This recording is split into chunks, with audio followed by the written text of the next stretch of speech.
Pour le seul Moutoï de Rapa, le quotidien est fait de quelques contrôles routiers. Donc, assurance. Bon, en même temps, tout le monde se connaît, ce sont les îles.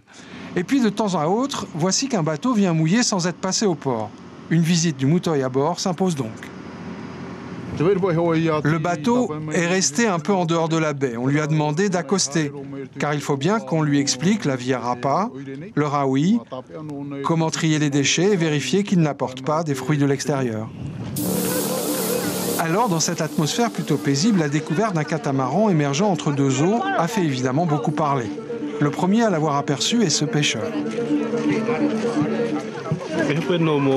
C'est un endroit où je vais régulièrement.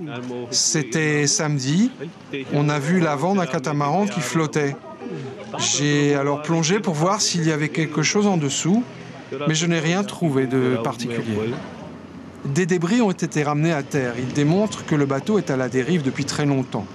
Mais comme il n'y a pas de spécialiste sur place qui pourrait identifier l'origine de l'épave, notre Moutoï a plongé à la recherche d'indices plus précis.